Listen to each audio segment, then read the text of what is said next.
Assalamualaikum warahmatullahi wabarakatuh. Selamat pagi anak-anak.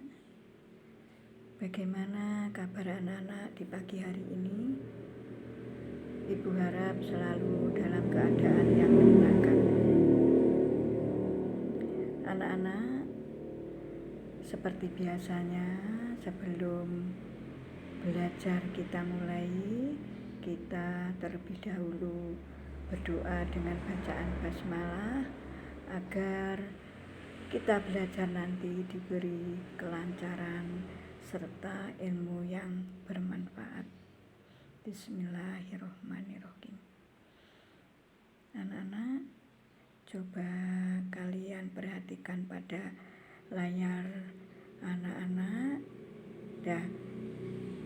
Mungkin anak-anak sudah tahu apa yang ada pada layar anak-anak ini. Itu ada yaitu ada 4 gambar ya. Tuh, yang modelnya hampir sama.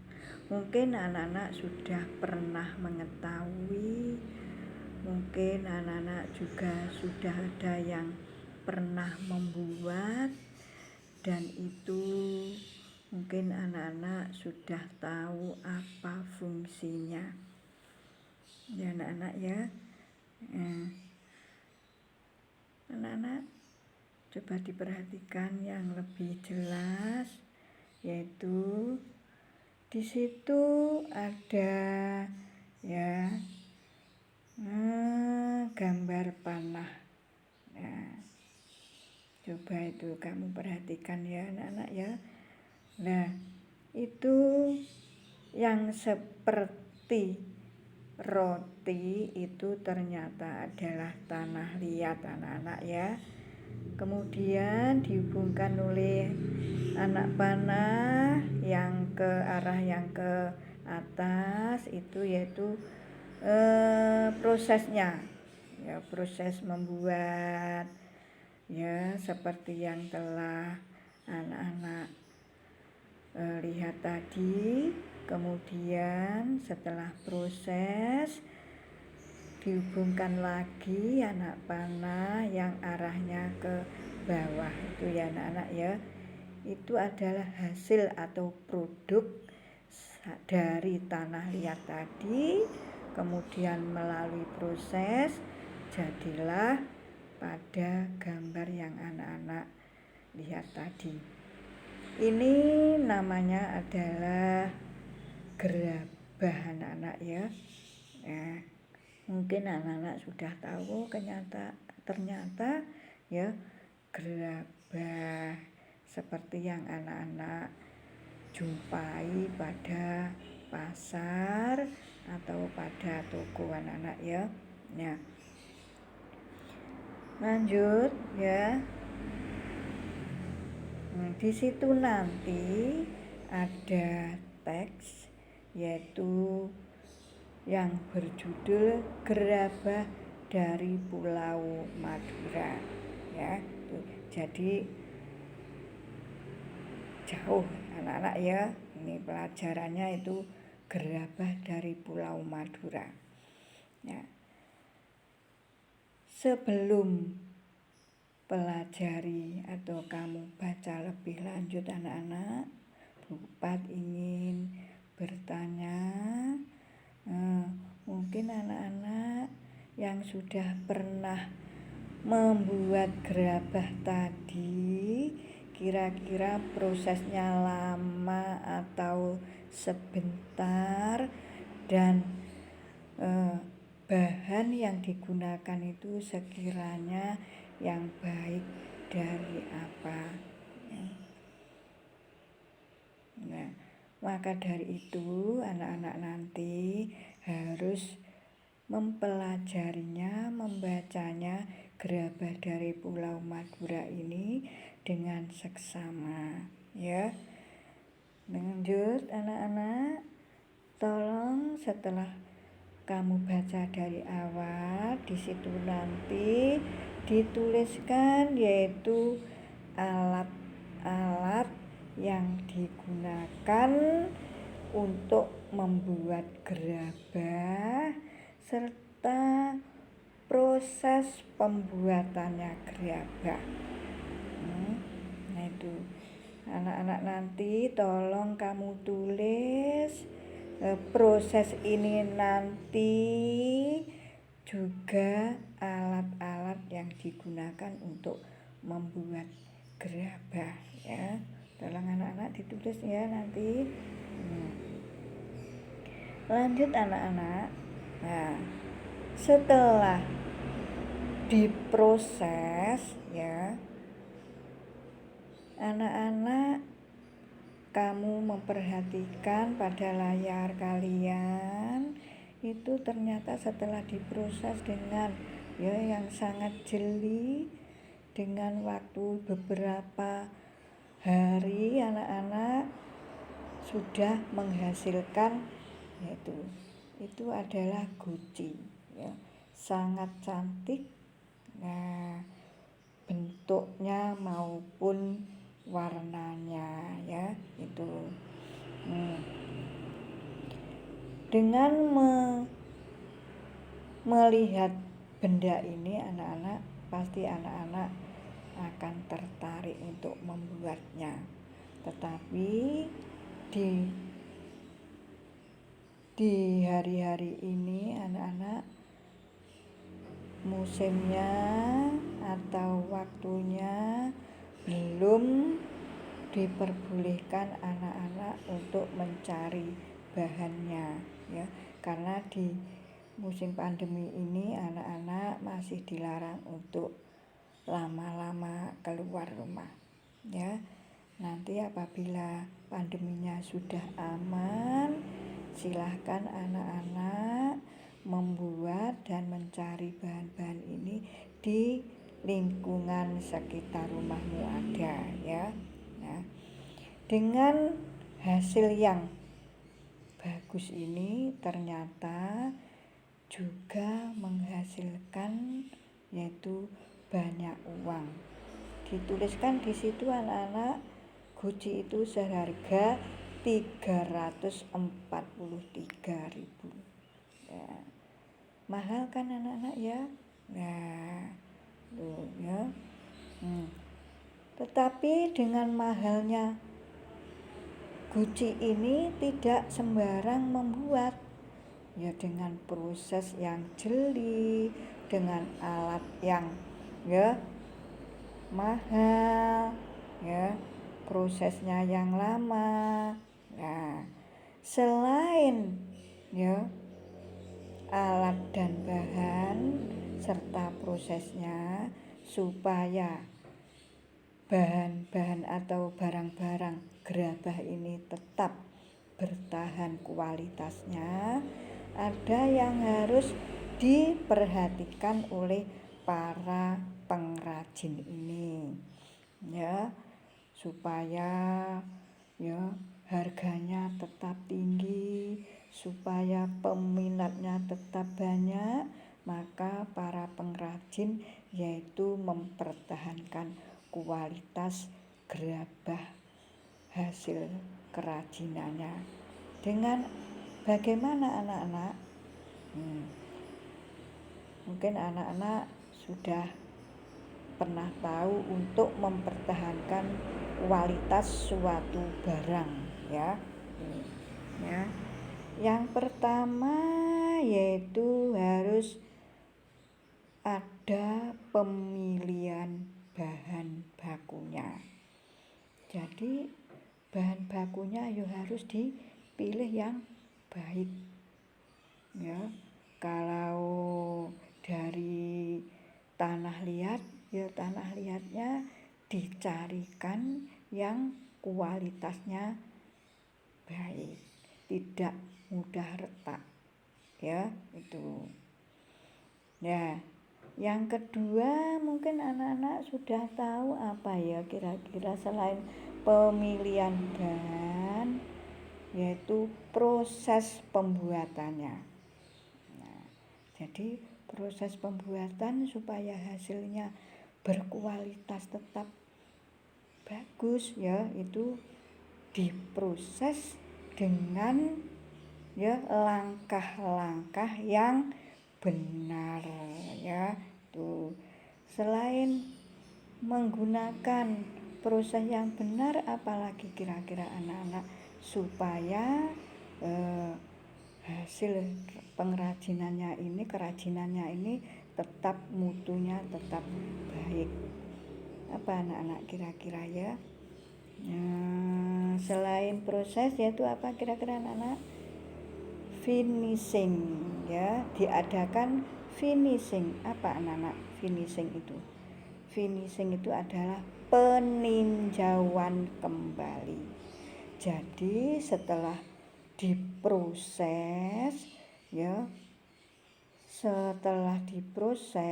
kemudian sebelum yaitu dipak ya, setelah diproses dipak harus ditinjau kembali apakah prosesnya tadi sudah benar atau belum ya. Tuh.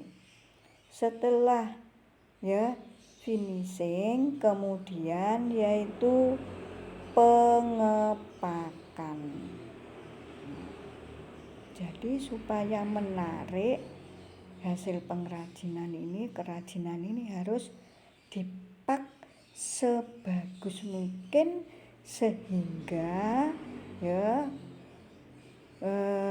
hasil kerajinan itu bertambah indah, akhirnya menarik para pembeli ya. Tuh. Kemudian setelah dipak yaitu pemasaran. Bagaimana pemasaran juga menjadikan yaitu untuk mempertahankan kualitas ya, pemasaran harus yang betul-betul bagaimana Cah? Ya betul-betul menempati apa itu ya situasinya hasil pengrajinan ini ya betul-betul bagus, betul-betul berkualitas, akhirnya pemasarannya itu tetap lancar ya. Selain itu bagaimana anak-anak? Harus tepat waktu dalam pengiriman ya, sekarang kan usumnya secara online ya. Tuh, jadi tepat waktu pada pengiriman. Nah, selain itu apa anak-anak? Jujur ya, jujur ya. Nah, apa artinya jujur ya? Kita dalam berjual beli harus yang jujur supaya pembelinya tidak lari ya, tidak kapok. Nah, ya jujur ya.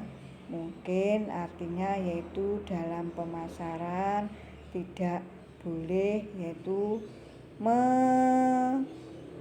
menukar dengan bahan yang tidak asli. Nah, itu contohnya itu ya anak-anak ya. Jadi harus ya sesuai dengan pilihan pembeli. Jadi jangan sampai pembeli nanti kecewa ya. Tuh. Nah itu ya anak-anak ya.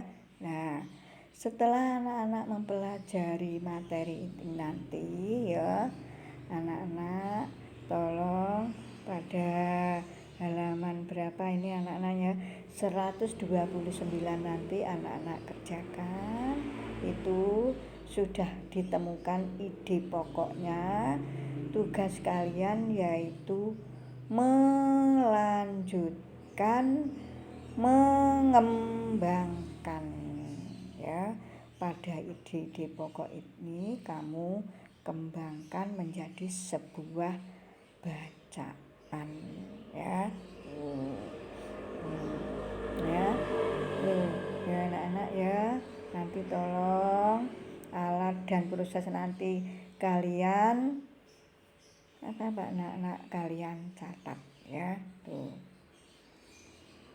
Coba anak-anak diteruskan, kamu teruskan buka yaitu halaman 134 anak-anak.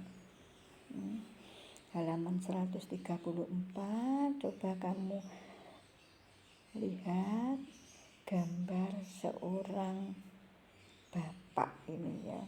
Nah, seorang bapak ini pada masa mudanya ini juga seorang pengrajin gerabah ya. Pada masa mudanya dia selalu memaksakan untuk bekerja terus-menerus seharian penuh tanpa memperhatikan istirahat. Dia duduk ya, tidak memperhatikan duduknya tadi sudah betul atau belum, karena ya sudah menekuni dengan pekerjaannya ini sebagai pengrajin.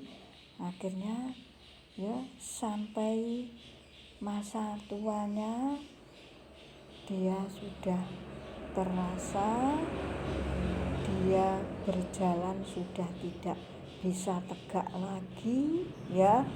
Nah itu ya anak-anak ya, dinamakan dia yaitu mengalami anak kelainan pada tulangnya ya itu. Jadi itu bapak itu ya sudah mengalami kelainan pada tulang yang seharusnya dia bisa berjalan dengan tegak ya, tetapi dia harus memakai tongkat ya sebagai alat bantu berjalannya ya itu. Nah, ini mengalami yaitu kelainan pada tulangnya ya. Kelainan pada tulang anak-anak itu disebabkan karena pada waktu muda, masih usia muda ya, seperti anak-anak utamanya, yaitu tidak dibiasakan duduk yang betul ya itu. Tidak membungkuk saja anak-anak kelainan pada tulang itu anak-anak ya.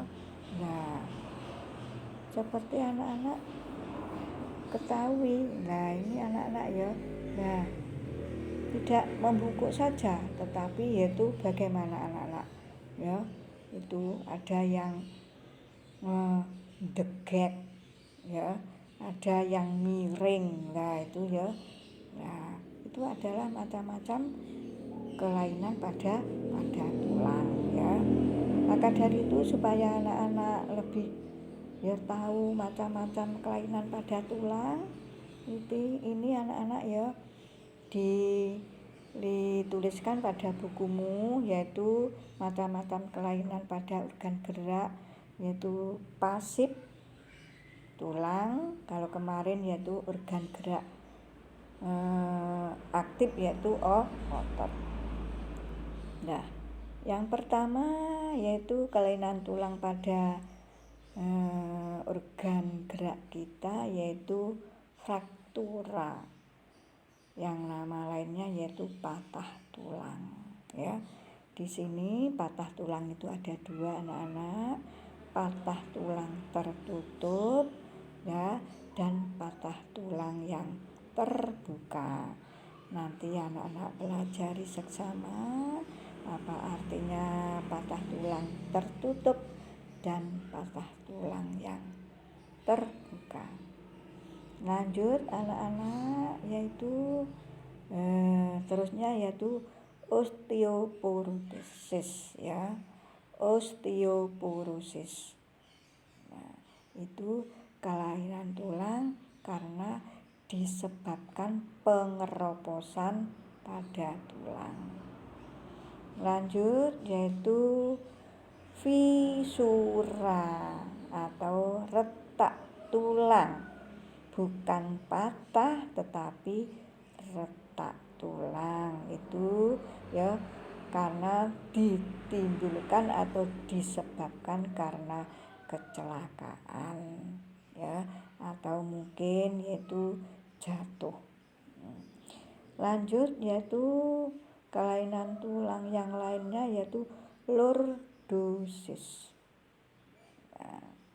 Lordosis itu adalah kelainan tulang yang disebabkan sikap duduk yang tidak betul sehingga tulang belakang melengkung kepada daerah lumbalis, ya. Yang lanjutnya yaitu skoliosis, ya. Apa yang dinamakan kelainan tulang skoliosis anak-anak yaitu skoliosis, yaitu kelainan tulang karena sikap duduk yang salah juga sehingga tulang belakang melengkung ke arah samping. Lanjutnya yaitu kiposis, kelainan tulang karena sikap duduk membungkuk sehingga tulang belakang membengkok ke belakang, ya. Tuh anak-anak ya. Nah, seperti pada gambar ini, ya. Nah, itu adalah macam-macam kelainan pada alat gerak pasif kita, ya. Ini nanti tolong anak-anak juga anak-anak catat macam-macam kelainan tulang atau macam-macam kelainan pada organ gerak pasif kita, ya. Nah, anak-anak, mungkin penjelasan dan untuk kelainan tulang dari Bupat cukup sekian. Apabila nanti anak-anak kurang jelas, anak-anak tolong dibaca sampai anak-anak mengerti. Kita lanjutkan anak-anak, posisi dan sikap duduk yang benar dan sehat. Itu nanti anak-anak tolong dibaca sampai habis.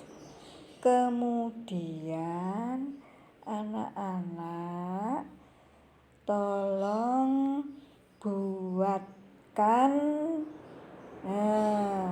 yaitu komik anak-anak, ya. Komik.